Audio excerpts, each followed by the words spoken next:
For antiwar.com, I'm Scott Horton. This is Anti-War Radio.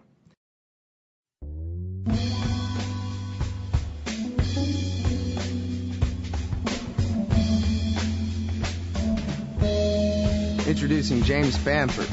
He's the, I think probably now legendary author of books about the National Security Agency, The Puzzle Palace, Body of Secrets, and the newest one, The Shadow Factory.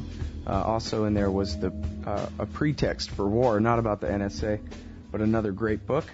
And this one, The Shadow Factory, is really something else. I urge everyone to go out and get it or order it off the internet, get it delivered right to your mailbox. It's a shame to think you'd have all this information in a book and people hadn't read it, because this is just page after page of groundbreaking work. So you definitely deserve a lot of credit for it. And it was great to actually see the video of a lot of your work that we talked about the last time that we spoke, Jim, on Nova the other night, the Nova special about the National Security Agency, where they showed your work where you actually went to the Al-Qaeda safe house in Yemen, went to Malaysia where the meeting was held, the conspiracy for the September 11th attacks, and all this kind of stuff. And it's really interesting to see how much work you really put into writing each one of these books, traveling the whole world, really, huh? Well, thanks, Scott. Yeah, I appreciate it. Yeah, it was fascinating doing the research and then actually going to the places that, where all this took place, especially in Yemen, where we found Bin Laden's operations center, his former operations center, where that's where the original message was sent out from and was received. That NSA intercepted the message, sending the first two hijackers on the first part of their mission, Khalid al-Mihdhar and Nawaf al-Hazmi. They were sent from there to Kuala Lumpur. So, and that was the message that NSA intercepted, and sort of the beginning of 9/11. So it was very fascinating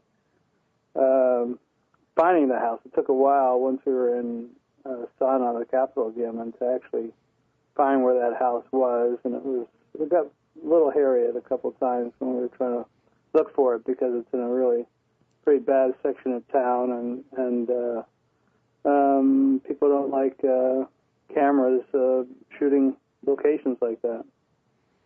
Yeah, well, I can imagine so. And really, there's a lot of stuff in the book that didn't make the Nova thing. So if people saw the special, that's just a taste. And in fact, it's apparent from the writing that you went a lot more places than are featured in the TV special as well. And in fact, they focused a lot on the September 11th attacks and what the NSA knew and could have done about them, as we did the last time we spoke. And that archive is available at antiwar.com/radio. It's from last October 22nd.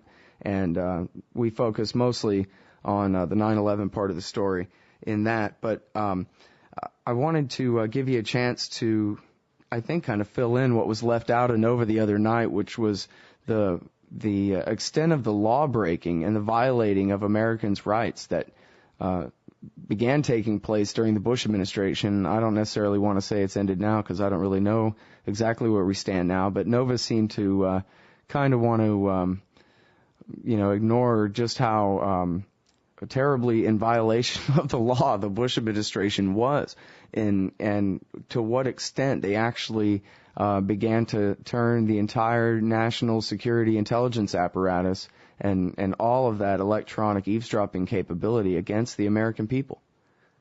Well, the purpose of Nova was, there's two programs similar that focus on major issues on PBS. One is Frontline, the other is Nova. Frontline focuses on the political aspect.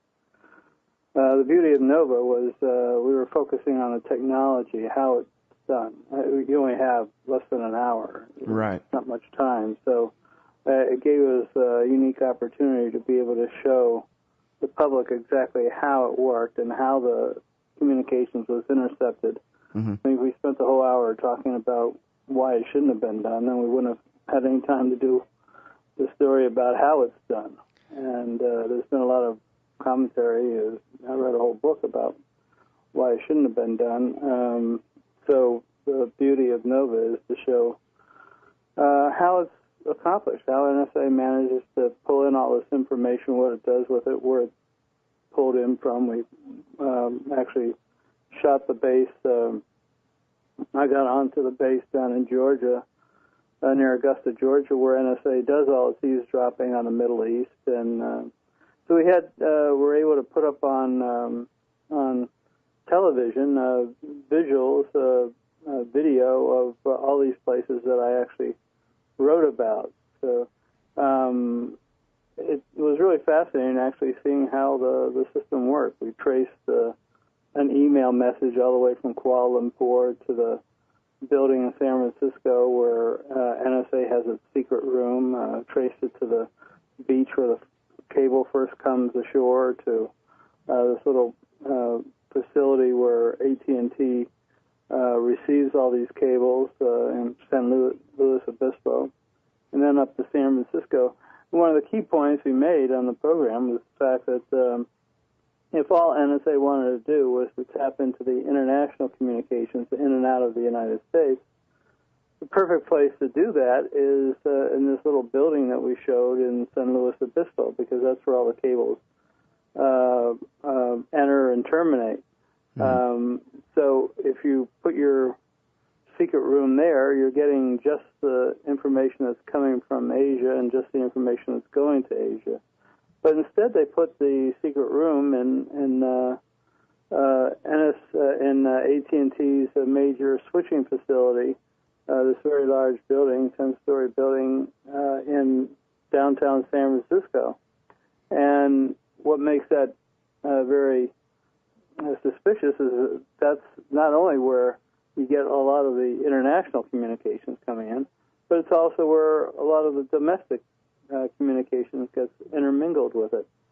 So NSA is picking up not just the information coming and going from foreign countries, but it's picking up internal U.S. communications by building its secret room in that building. Mm-hmm. Well, and you say in the book, don't you, that there's...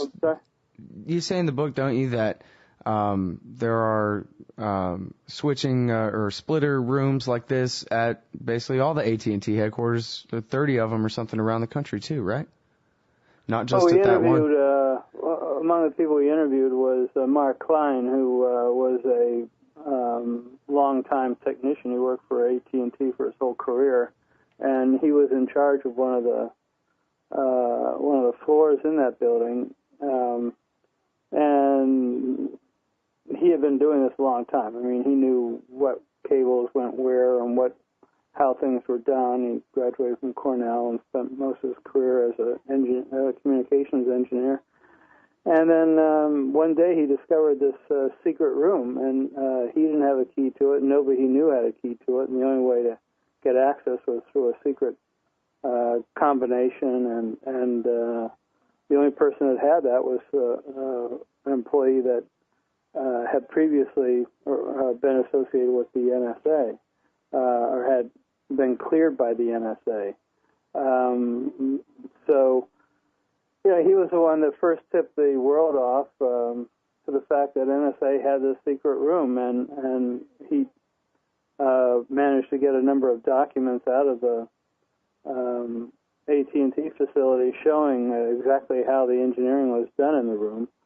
And among the things he told us was that in talking to other people, he found out there were similar rooms to that in probably at least between half a dozen and a dozen other AT&T facilities.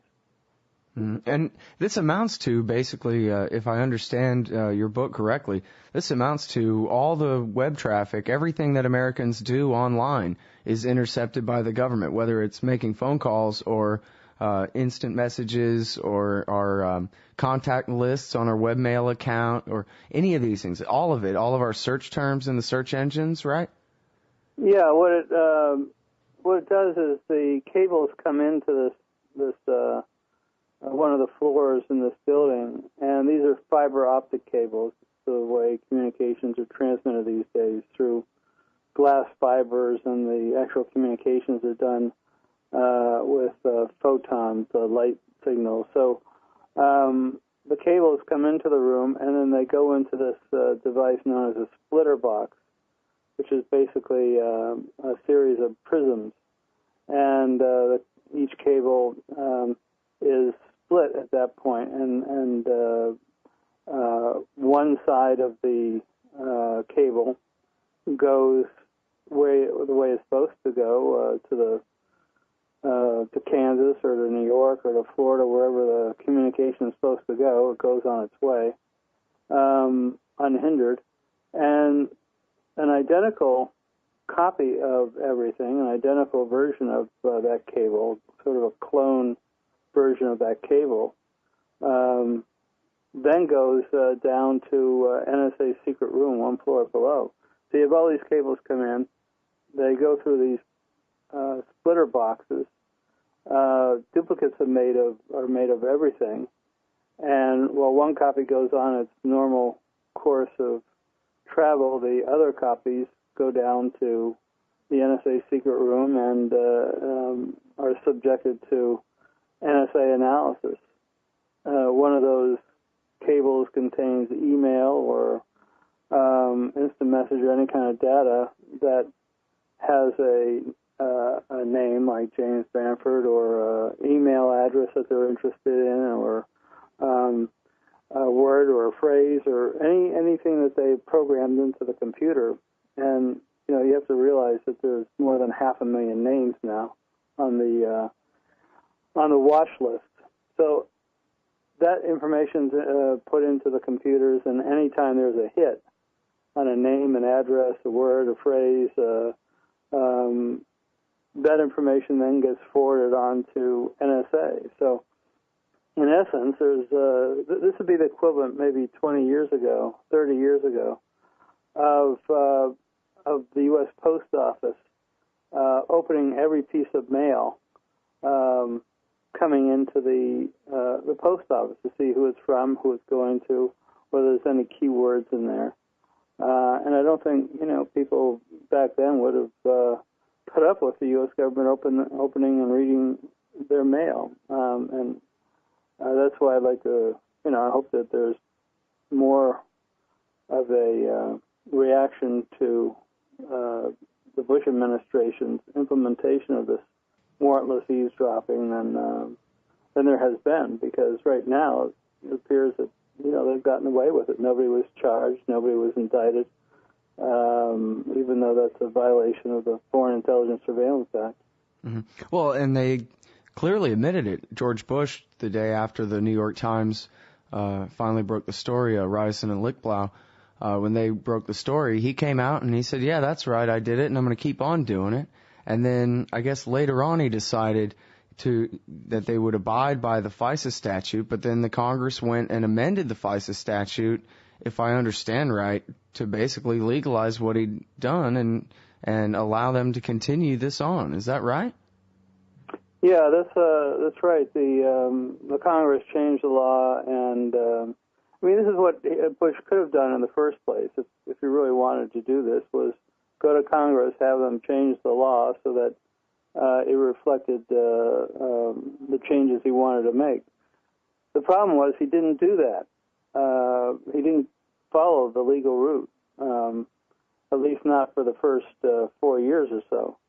So during that whole period of time, when before the Congress enacted the Protect America Act and later the amendments to the Foreign Intelligence Surveillance Act, the time between 9/11, when the warrantless eavesdropping program began, and the time when Congress started taking action to rewrite the eavesdropping laws, all that was illegal eavesdropping. There was no authorization for that. It was a violation of the Foreign Intelligence Surveillance Act, and it was that's a criminal statute.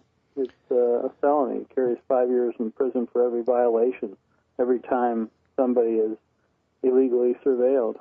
Well, so under the current law, the Fourth Amendment notwithstanding, because apparently it's not standing, under the current law, the amendments bill that they passed coming up on a year ago, does that basically still allow the kind of carte blanche that was going on under Bush's edict? Well, no, because they have written into the law a role for the Foreign Intelligence Surveillance Court. When Bush was involved with this warrantless eavesdropping, they had basically completely bypassed the court. It would be shown to the Chief Justice or the presiding judge in the court, but it wouldn't go to the court per se. And even though the Chief Judge could look at it, the Chief Judge didn't have any right to object to it. So they completely cut out the role of the Foreign Intelligence Surveillance Court, which was the only buffer between NSA and the public. So when Congress created these new amendments or changed the Foreign Intelligence Surveillance Act, basically, it rewrote the Foreign Intelligence Surveillance Court into it. But now the court has been watered down a great deal in the new bill. It basically has the authority to look at the procedures that are used, the general procedures, and okay the general procedures, but it's still not given authority to review every name that is submitted for eavesdropping. But so does that mean that the computers are all still vacuuming up every email I send, whether they're authorized to look at it or not? Yeah, I think it's probably expanded since then because now they feel they have the imprimatur of a congressionally passed law. So I would assume it's expanding, and that was one of the other areas we got into in the Nova program was not just the question of legality, but the question of efficiency. The agency has a hard time handling normal amounts of information, let alone the flood of information that comes in from all these intercept facilities. It has very few linguists. I interviewed two of the NSA intercept operators, and they were both stationed at the NSA's principal Middle East listening post at Fort Gordon, Georgia. And they were saying that there was nobody there, zero number of people there that spoke Pashtun, which is the key language in one of the key languages in Afghanistan at the time we went to war with Afghanistan. It'd be sort of like going to war, World War II against the Japanese and having nobody that spoke Japanese, or going to war with Russia and having nobody that spoke Russian. So, NSA is pulling all this stuff in. The question is, how useful is it? They're being swamped. How many people say keywords in their emails or a key combination of emails? And how many people does NSA have to read all this stuff? And if they're reading Americans' communications, why aren't they reading instead, communications between Pakistan and Afghanistan or whatever? You only have a finite number of people who have finite number of capabilities. And as one of the intercept operators told me, she felt she was wasting her time listening to Americans when, she had joined basically to fight terrorism and eavesdrop on the enemy. Well, and that's why it all comes down to the software, right? Because if they have her eavesdropping on some soldier talking to his wife back home from Iraq or something like that, this flood of emails that may make reference to all kinds of things in all kinds of different contexts, it all comes down to how smart you can make the computer at deciphering what's of value and what's not. And I guess the way you reported in the book is that basically the Israelis won the contract for deciphering the global information or total information awareness here and deciding what's valuable information and what's not. Because, for example, when I email you, it's cool because the TV show I get to imagine, I got the great visual thing from Nova, and I get to imagine, like, I email James Bamford from my BlackBerry, and it bounces from here to there, and the NSA gets it off the prism this way, and the call gets routed like it was supposed to the other way, and you answer back, and we arrange the interview time, and, I mean, certainly, well, I don't know, I would think it's a pretty safe bet that they're monitoring you, but how do they decide whether your communication with me is worth paying any attention to, or whether they only want to pay attention when you're talking to their former employees, that kind of thing? It's got to be automatic, right? The computer's got to be able to figure that out.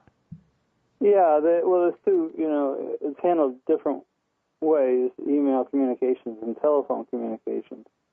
With email, they could, simply put my email address in, and everything going to me or coming from me would be picked up by it. Or they could program it so that it only picks up the communications when your email address contacts my email address. They could do whatever they want. I mean, they could program it however they want.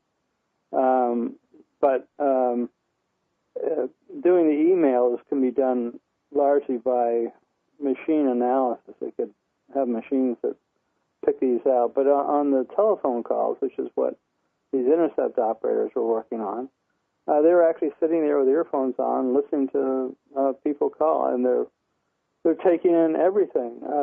They were American journalists calling their editors, calling their spouses back in the U.S., American soldiers in the war zone calling their wives or husbands back in the U.S., and thinking that these are very private conversations or having very intimate discussions, and not knowing that there's people in the state of Georgia that are listening to it and frequently laughing about the conversations and passing them around the spaces. So the other thing is that once those calls are recorded, according to the people I interviewed, nobody erases them. They're there forever. And one of the things that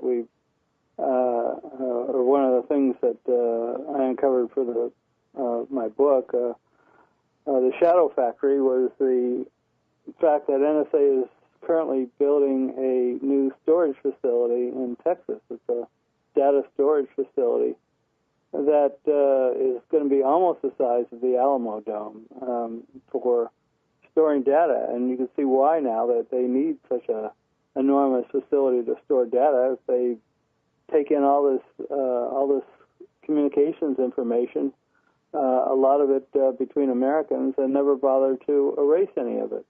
Well, I'm confused because, or not really confused, or maybe I am, but you're not saying that they only have humans to listen to the phone calls, right? Because don't they have the software that can decipher, I think you say in the book, it can decipher the same voice on any phone number and even figure out how mad you are and that kind of thing?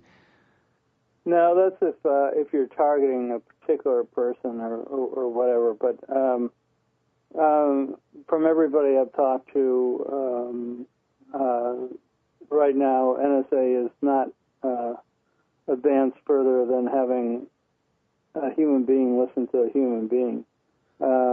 Oh, that's reassuring then, because I guess I figured that it was just as automated, that the people who were doing the listening, for the most part, that maybe I guess I thought those people down in Georgia were the exception or something, that mostly the people doing the listening were getting phone calls that had already been referred to them by the computer that had flagged it for some reason. The computer picks up these communications, and you can program the computer to pick up whatever you want in terms of telephone numbers. But the computer doesn't do an analysis of voice content of the phone call. It just isolates phone calls based on telephone numbers. And what the intercept operators were saying was that they would get Americans calling, innocent Americans calling innocent Americans, and they could easily just push a button, and the next time the satellite and the computers picked up that phone number, or that phone number going to, the home phone number, it would just be rejected. It wouldn't be put in what they call the queue. It wouldn't be put in the bank of calls that the NSA people are listening to. But they were told they weren't supposed to delete any of those numbers. And that means that they're actually targeted. So once it picks up and you don't delete it, from then on it'll continually pick up that phone call, which means that if you're leaving it in there, you're targeting that number from then on. So those American numbers were then being targeted. But the technology at NSA is not advanced to the point where it could have a machine listen to the human voice and transcribe it or analyze it. It's human beings sitting there listening. That's why they're expanding the NSA Georgia facility now. Well, I was going to say, how many people are we talking about? 4,000 people. Because, I mean, what percentage of phone calls are these people actually able to listen to them? I mean, it's got to be a teeny tiny percentage, unless you just have fields and fields of spies like wheat, right? Well, the ones they're listening to, one of the intercept operators I was talking to worked in a facility at Fort Gordon where they targeted the Inmarsat satellite. That was the satellite that is used by people in the Middle East, mostly Americans actually, to communicate. The system that's being used, the Inmarsat, was used at one time by Osama bin Laden also. So the idea was to pull everything off that satellite, all the communications, and yeah, it would be all pulled off, and they'd some would go to one person, some others would go to another person, some others would go to another person, but the whole idea is to pick everything off that satellite.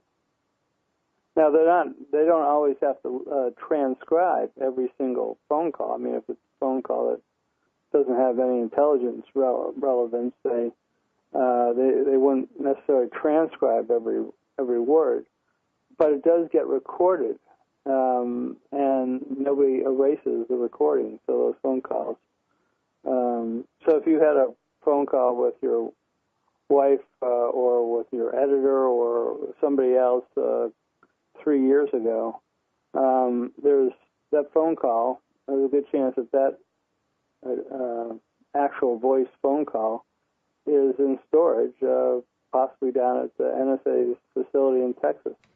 Well, I once scary if you do somebody down there with a malicious intent decides to do a search and find all the communications that somebody may be running for office. It could be used for political reasons. There's no reason at all to save all that stuff, and there should be laws saying that it should be erased. But as far as I know, there aren't. They haven't included that in any of the new bills. Well, I one time recorded an interview with Glenn Greenwald about the legal aspects of just this kind of thing, and my computer crashed, and I lost the recording. And I wonder if I could go to Georgia somewhere and get my lost Greenwald interview. Well, you have to understand also that NSA, in terms of voice intercepts telephone calls, they're focusing almost exclusively on international communications to and from the U.S. Oh, yeah. Well, I was going to build in that he was out of the country at the time that we spoke as well. So. Well, then that could, then there's a good chance they could have it. If it's purely domestic. Not that would make it worth it. Then that would be the FBI that would be involved. Mm-hmm. Now, I just like to think that there's a backup archive of this show somewhere, in case of worst case scenario. Tell me about when I wrote the Puzzle Palace a long time ago, I did a lot of radio programs and TV programs and so forth after the book came out, and my publisher was Houghton Mifflin in Boston, and they had a clipping service, and they'd send me some clips that by my name appeared in a newspaper or something like that. But It wasn't until I sent a Freedom of Information Act request to NSA for requesting my whole file that I got this massive transcripts. Almost every show I was ever on, they had a transcript of it. And so it was, in one sense, it was sort of like having a free clipping service where they had a transcript of all my radio programs. Well, now, did they have a FISA warrant for that, or under what jurisdiction were they tapping your phone? That's admitting a felony to you right there, isn't it? They weren't tapping my phone. No, they were just listening to the show. Yeah, that's all. Yeah, that's public domain. Yeah, I got you. I'm an idiot. I got you. All right, well, so tell me about the... That's interesting, though, to know how close attention they pay to your work. Tell me about the role of Israeli companies in writing the software for a lot of this spying and I don't know, possible security breaches that might entail. Well, two of the key companies that are involved in actually placing the equipment in the rooms, or actually supplying the equipment and the software in the rooms, were companies that were originally formed in Israel. They're small companies few people have ever really heard about. But, these are companies that build the facilities, the hardware and software through which millions of communications, American communications, pass. And the NSA uses it to isolate and intercept a lot of these communications, or analyze a lot of these communications. So in my book, I showed how one of these companies, a company called Barent, for example, which works on behalf of Verizon. Verizon uses Barent.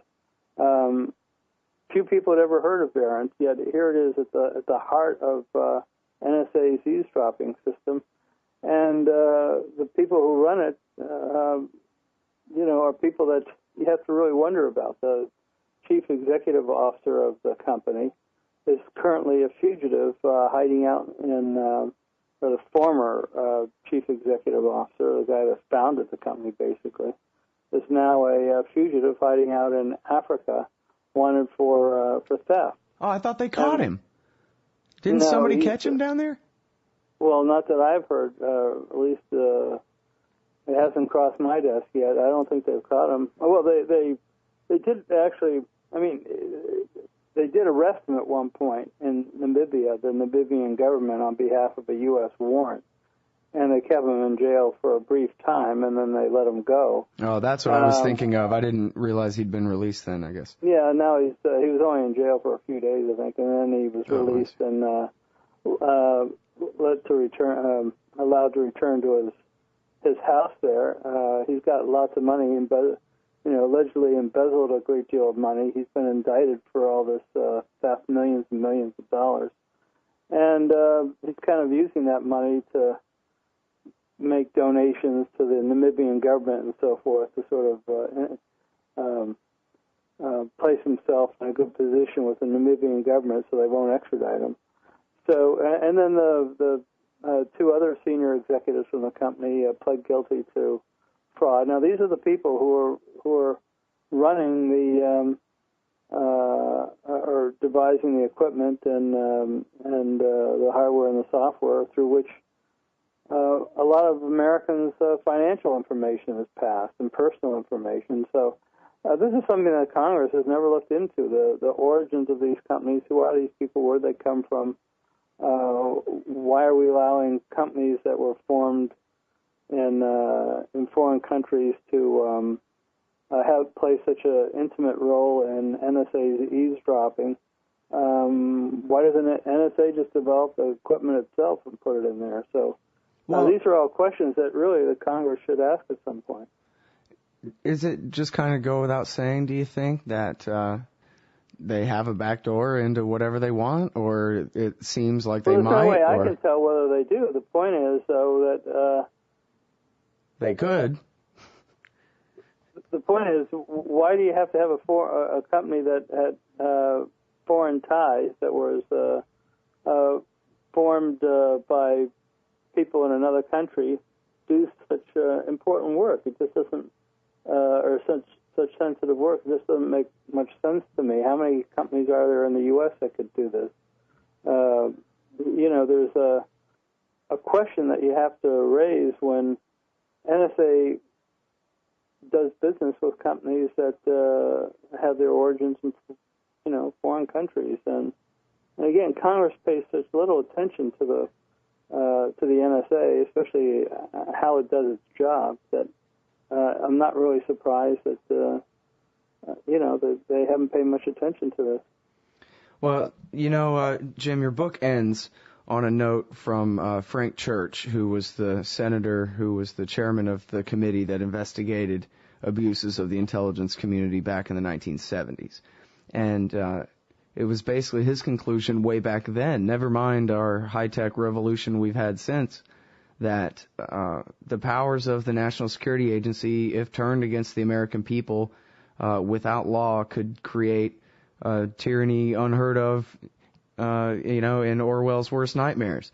And then you conclude that the only thing protecting us from that fate at this point is the old law, our Constitution left over from the 1780s, and the laws that enforce those protections of our rights. Without that, they could turn this society into a real nightmare with this kind of ability to surveil people's activities. It translates directly into control at some point, doesn't it? Well, yeah.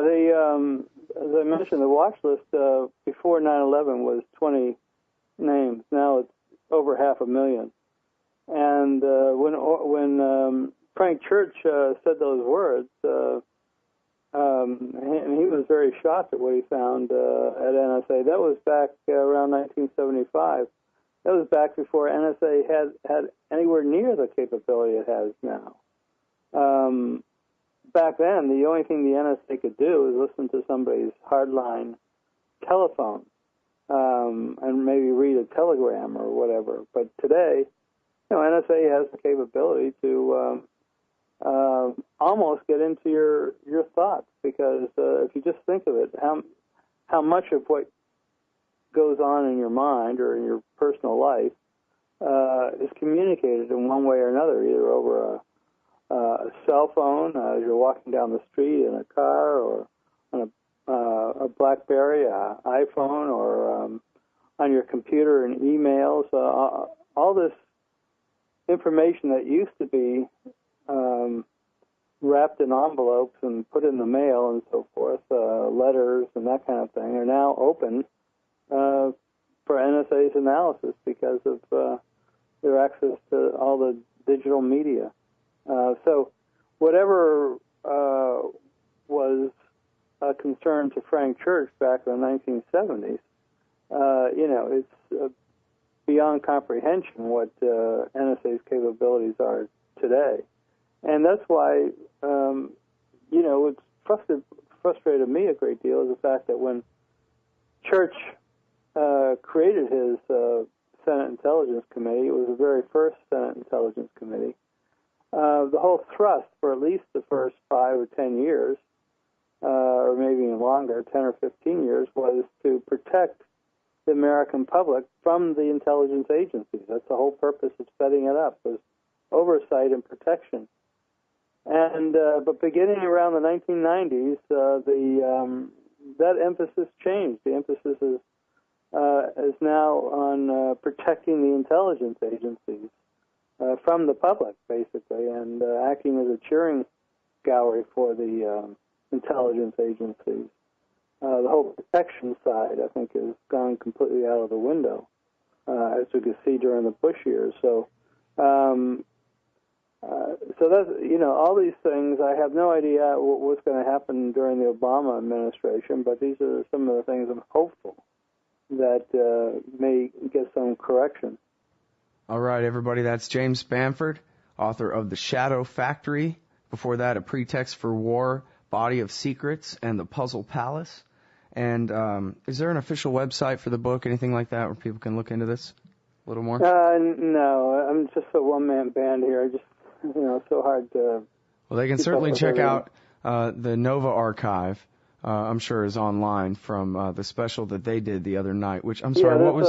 if you go to the PBS website and then click on to Nova, you can actually watch the program that we did last Tuesday. It was called The Spy Factory. Mm-hmm. My latest book is called The Shadow Factory, and the Nova program was called The Spy Factory.